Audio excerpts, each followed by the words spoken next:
Ah, yes, coffee.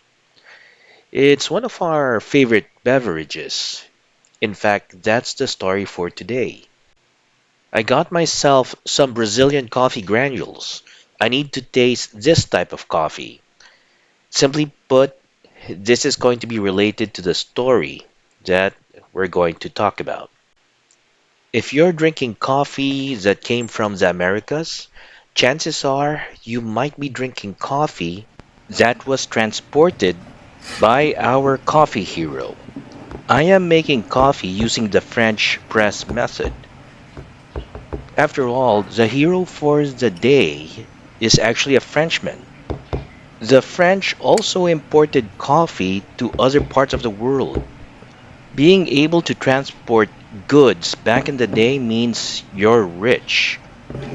Anyway, the French press method means you just need to put your coffee granules in this particular device, almost like a mug, almost like a pitcher, in my opinion.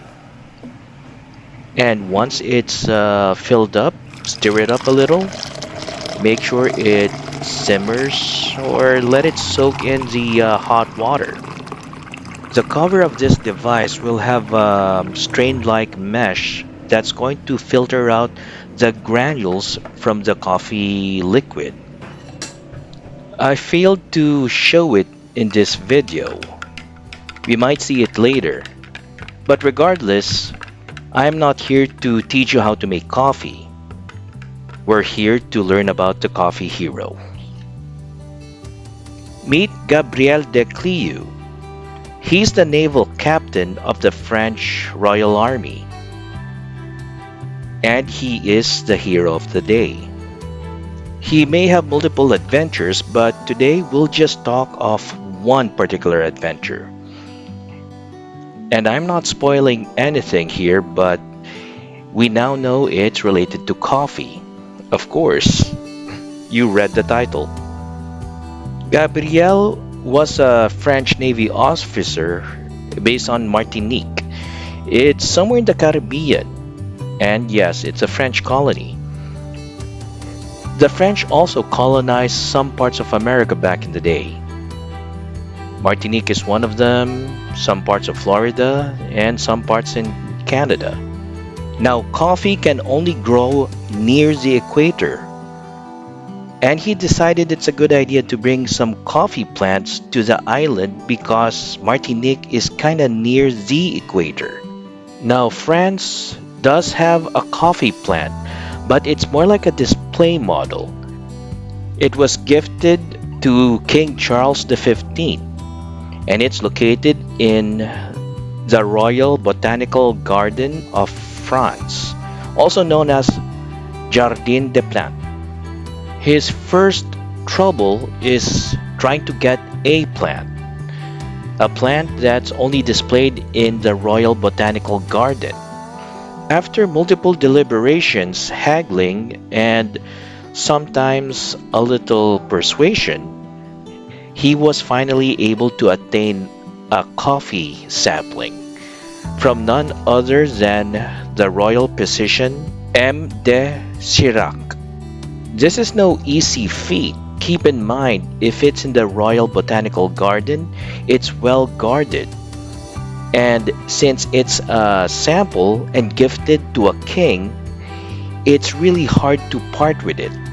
It is not known if he took multiple plants or took along a plant, but according to his journal, he took along only one plant. During transport, the plant has to be covered in a glass box. This is in order to optimize the sun and to prevent moisture from escaping.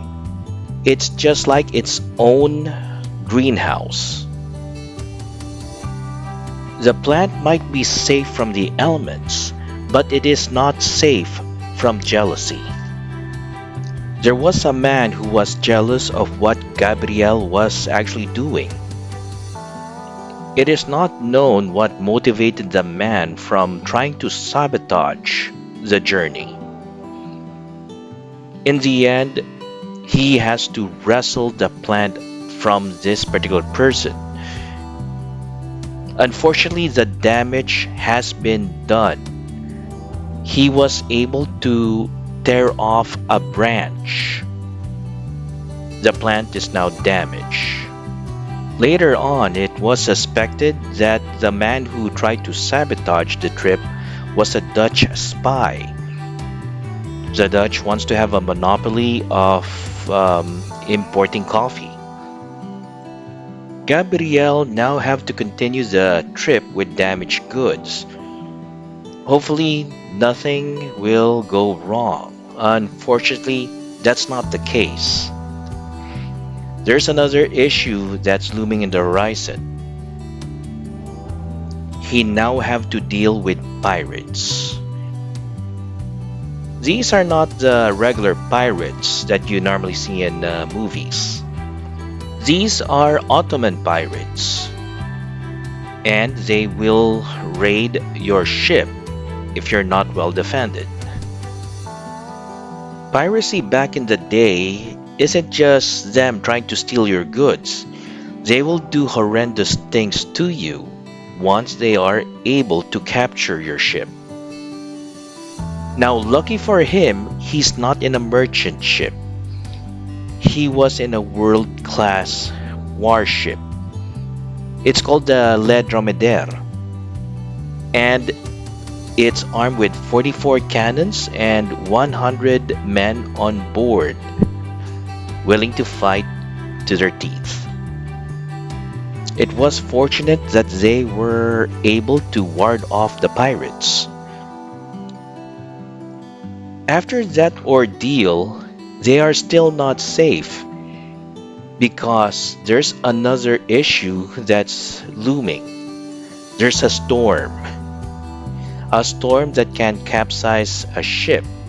Sometimes they have to face a wave the size of a palace. That's why it's called palatial waves. A storm like this can damage the ship. It can even send it to jagged reefs or shallow reefs. Once that thing happens, you're literally dead in the water. And believe it or not, this is exactly what happened. The ship called Le Dromadaire is now stuck in shallow, jagged reefs. Not only that, but there's a hole in the hull of the ship. With that hole, water will get in.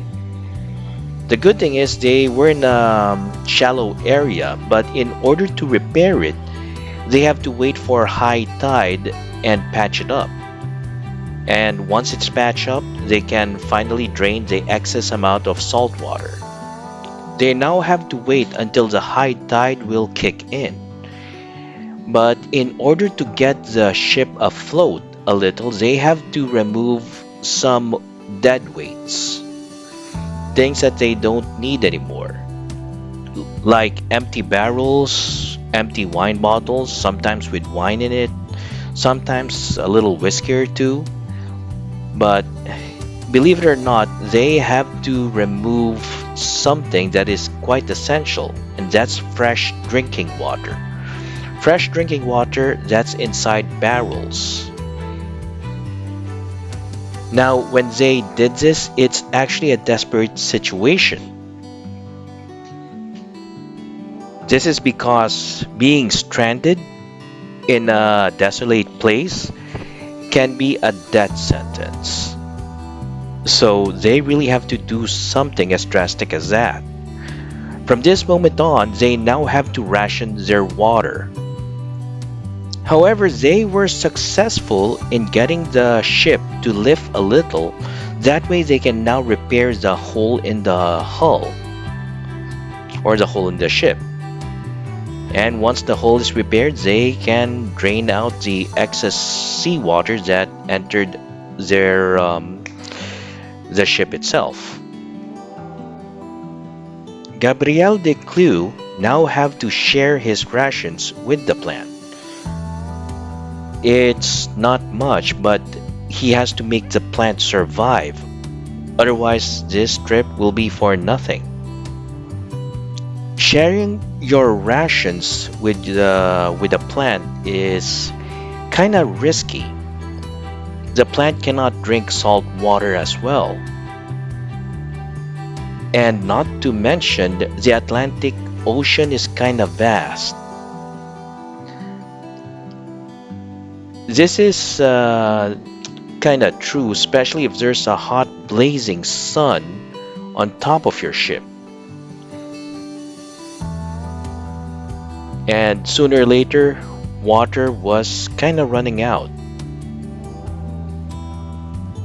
There were times he probably cannot provide water for the plant because he needs it himself. We are still humans. We still also need to survive. Now, pretty soon, the plant that was healthy when it departed France is starting to wither away. This is what happens if the trip is too long and water is kind of scarce. Despite all that, the plant was still alive when the Le Dromedare, the ship, finally reached the harbor. The plant was withered and battered, but still alive. And finally, once it reached land, Gabriel de Clieu finally got the plant to be planted on fertile soil. Now, this isn't the end because he instructed some men to guard the plant every day. That way, no one will harm the plant. The good thing is, this actually worked. The plant grew and became strong again.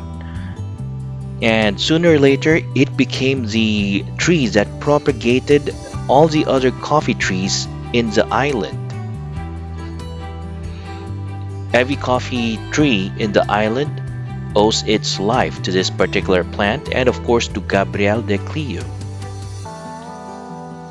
The coffee plant that he got actually also spread to other French colonies in the Caribbean.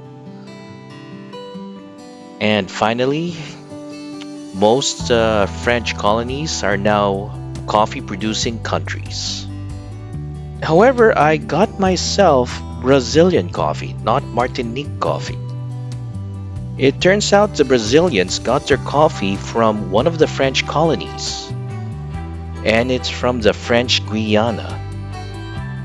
And we know where that coffee came from if you got it from a French colony. That cup of coffee is far more epic than most can even imagine. Just enjoy your cup because someone had a hard time trying to get it to you. And I hope you enjoy every drop.